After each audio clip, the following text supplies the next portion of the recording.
The Third Testament, Revelations of Jesus Christ, Chapter 23, Inspirations and Revelations of God.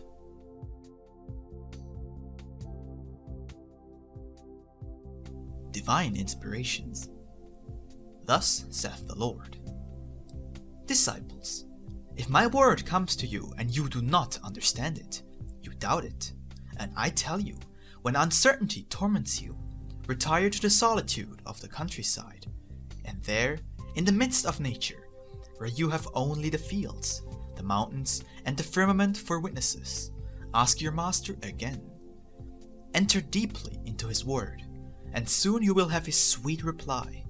Then you will feel transported, inspired, and full of an unknown spiritual joy.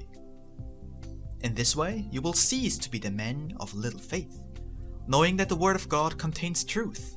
But to discover it, it is necessary to know how to penetrate it with devotion and purity, for it is a holy place. When you are prepared and wish to know something, your thirst for light will attract the divine light.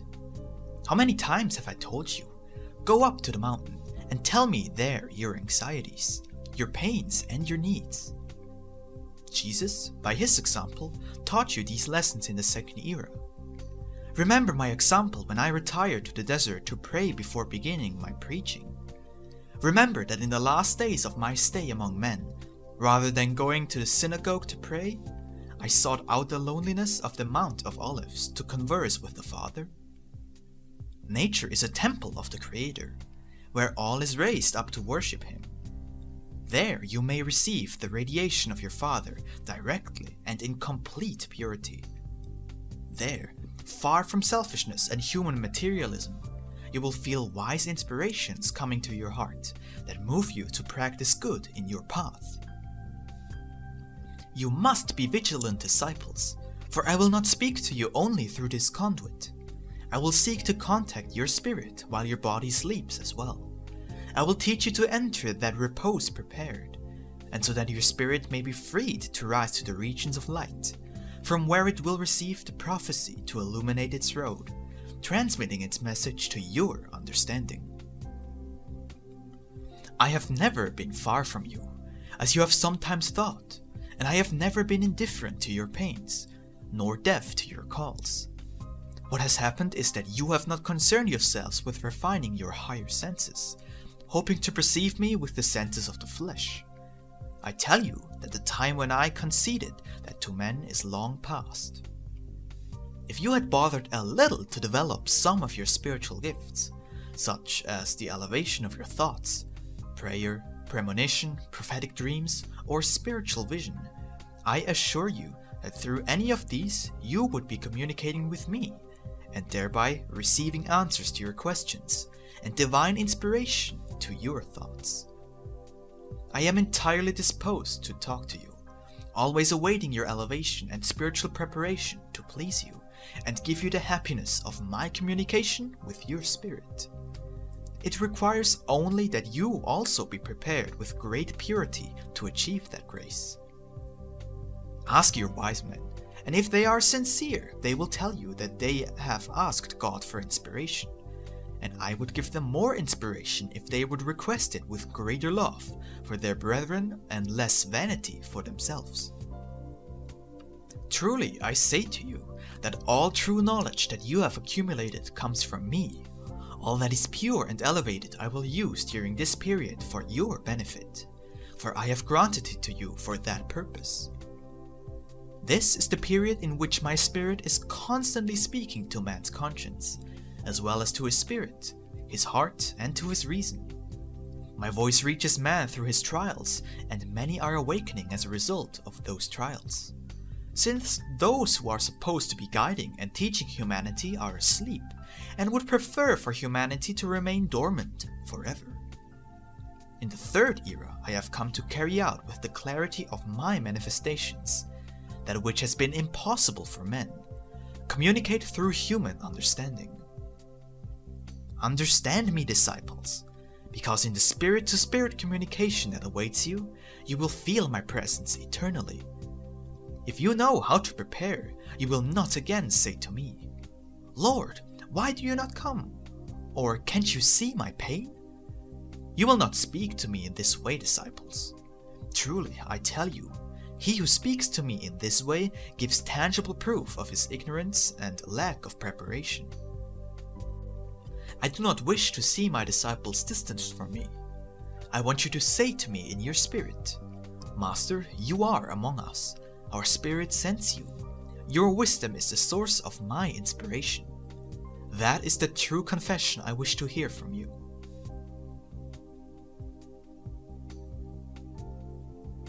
The adaptation of the divine revelations to human understanding. In order to manifest the divine, your languages are limited. For that reason, in all eras I have had to speak to you through parables, through metaphors. But as you can see, even by speaking to you thus, you have understood me very little, because you have lacked the necessary will to analyze my manifestations. In every era you have awaited me, and yet when you have had me in front of you, you have not recognized me, due to your lack of vigilance and spirituality. I tell you that in whatever form my presence is seen, it will always embody truth and divine essence. I have told you that I have made use of many forms to manifest myself to the world, but these have not been disguises to hide my spirit from you, but rather for the purpose of humanizing myself, limiting myself, and thus making myself heard and felt by men. Now I tell you that before you express judgment, listen to this voice until the instant of your convincing or enlightenment, when in your spirit there shines a light. While men persist in their blindness and ignorance, they force God, who before all else is a father, to humanize himself, limit himself, and make himself small before his children to be understood. When will you allow me to show myself to you with the greatness that you should see me? You must be great to conceive of me as great, and that is why I have come once and again to give you spiritual greatness, so that you can have the infinite joy of knowing your Father, of feeling His love, and of hearing the divine concert that vibrates above you. The outward part of that revelation of the Father in Sinai was the stone that served as medium for the inscription of the divine law. The outward part of the communication of God with men through Jesus was the vessel, the human form of Christ. In this time, the outward form of my communication has been the speaker, for which reason this form, as it did in times past, shall come to its end.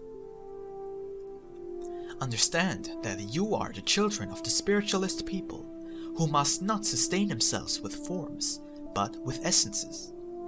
If you understand my word well, you will never again fall into idolatry, nor adhere to outward practices, to forms, to the transitory, for you will go always in search of the essential, the eternal.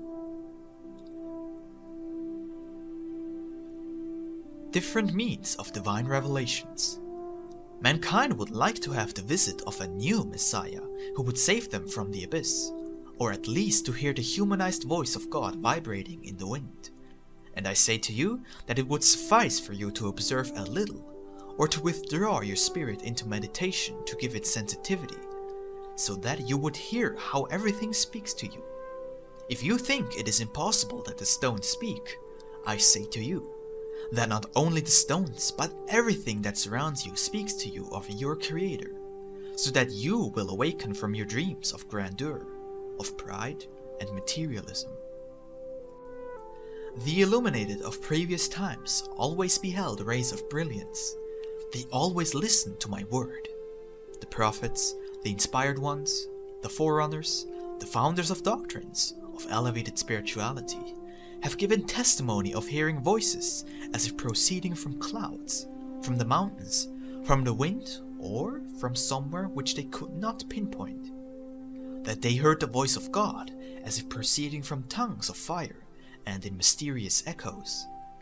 Many heard, saw, and felt through their senses, others through their spiritual attributes, in a manner similar to what is happening in this period. Truly, I say to you, those who received my messages through their corporeal senses interpreted the divine inspiration spiritually, and they did it according to their material and spiritual preparation, and in agreement with the times in which they lived on earth, in a way that is taking place today with the human instruments, whom you call spokesmen or faculties. But I must say to you that during previous times, as well as the present, they have mingled their own ideas, or those which predominated around them, with the purity of the divine revelations, and fully aware of it, or not, they have altered the purity and unlimited essence of the truth, which, truthfully, I say to you, is love in its greatest manifestations. The vibrations and spiritual inspirations were with them, and not only the first ones, but also the last, have given and will give testimony of that inspiration, which reached the spirit almost always in an unexplained way, in a manner similar to that which happens to many today, and will happen to many more tomorrow. The words, interpretations, and form of behavior are credited to men, and the times in which they live, but above everyone is the supreme truth. From time to time it becomes necessary for my spirit to manifest itself in a form accessible and comprehensible to your understanding. That need to speak to you comes from your disobedience to my law, from your distancing from the true path. Man is the most rebellious creature in the creation because of his free will. Until now, he has not wanted to follow the dictates of his conscience. My word comes to stop some, to guide others, and to strengthen all with truth, and save them from the abyss. Make no objection to the way in which I now manifest myself, so different from that of the second era. Understand that I never use the same form twice, since that would be to maintain you before the same lesson, and I come always to teach you new lessons and help you take new steps. My word is poured forth in many forms, by means of the conscience, by trials that speak of me, by the elements, or by my spiritual children. My word is universal. All who prepare shall hear my voice.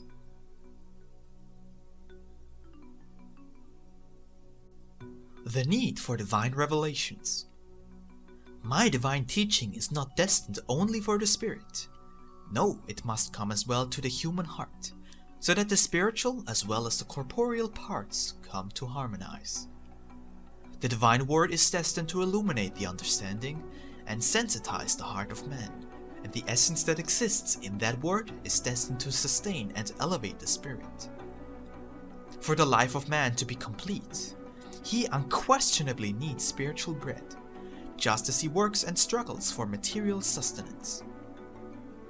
Man does not live by bread alone, I told you in the second era, and my words are still true, for humanity could never do without spiritual sustenance, without being overwhelmed on earth by illnesses, pain, darkness, calamities, misery, and death. Materialists may say that humanity is living solely from what the earth and nature offer, without need to go looking for something spiritual that sustains it, or that strengthens it along its journey. But I must tell you that life is neither perfect nor complete, for it is an existence that lacks what is essential, which is spirituality. In all times I have manifested myself to men in a simple form, so that you could understand me. I have always done so in a way within reach of your understanding and your hearts. I have descended to you to give you thereby an example of humility, coming to your humble life to raise you to a better life. This is the fulfillment of the word that I gave you in the second era, when Jesus gave thanks to his Father for having hidden his wisdom from the wise and educated, and having revealed it instead to the humble. Yes, my people, for those you call wise puff themselves up and seek to humiliate the humble, teaching them only what they consider to be the crumbs of knowledge that they receive from me. While the poor, the humble, who do know the necessities that life presents, and its privations when they come to possess something, feel that it is too much for them and share it with others. Now I add that when the greedy turn generous, and the arrogant become humble. In that instant they come to enjoy that which I reserve to those who practice virtue. For my love is not partial, it is universal, for all my children.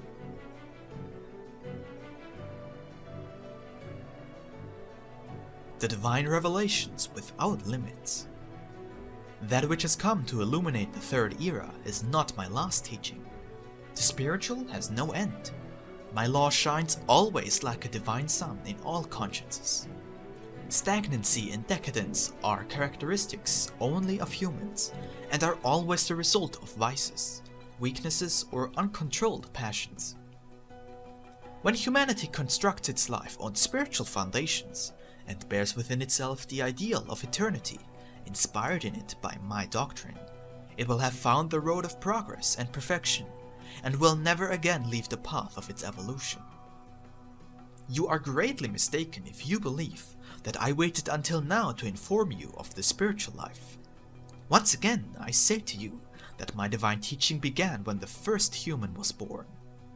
It is not an exaggeration when I tell you that my lessons began with the formation of the spirits before the world was created. When humanity believed that only what it could see with its eyes existed, and did not know even the shape of the world it lived in, it conceived of a God limited to what its eyes could see. But, as humanity's mind discovered mystery after mystery, the universe kept expanding before their eyes, and the greatness and omnipotence of God continued to grow before the marveling intelligence of man. For that reason, in this time, I have had to bring you a teaching in accordance with your evolution. But I ask you, is it material science that my revelation encompasses? No, the science that I teach you speaks of an existence beyond the nature you have seen and examined for so long. My revelation uncovers the road that raises the spirit to a dwelling place from where it can discover, know, and understand all. Does it seem impossible, or at least strange to you, that God communicates spiritually with men, or that the spiritual world communicates with and manifests itself in your lives, and that the unknown worlds and dwelling places communicate with you? Would you want your level knowledge to remain stagnant, and for the Father to never reveal anything more than He already has? Do not be tied to your routine, nor limit the learning of your spirit. Today, you may deny, struggle against, and persecute my spiritual doctrine. But I know that tomorrow you will yield to the truth.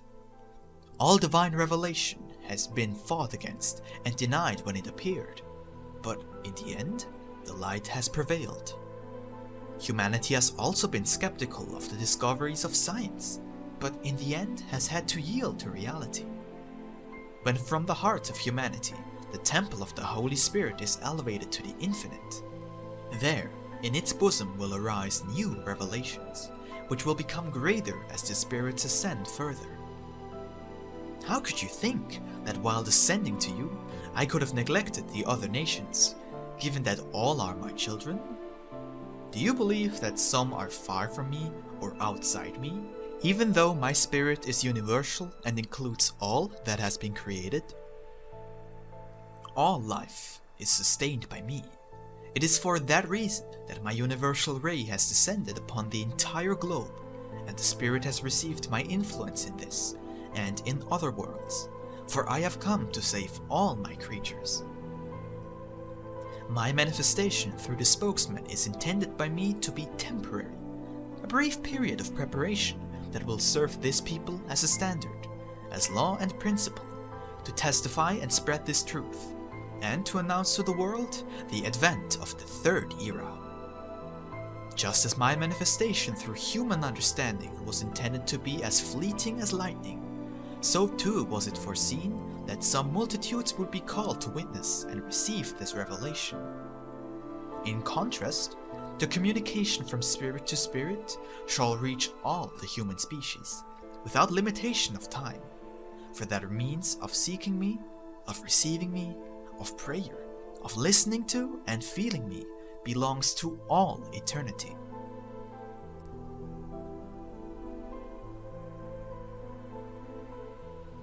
the manifestation of the presence of God in man. I wish to convert you into my disciples, so that you learn to feel me, like the children of my spirit that you are. Why should you not feel my presence inside yourselves, since you are of my very essence, if you are part of me?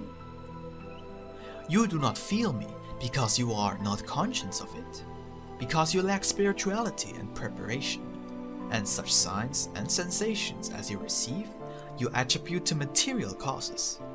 That is why I tell you that although I am with you, you do not perceive my presence.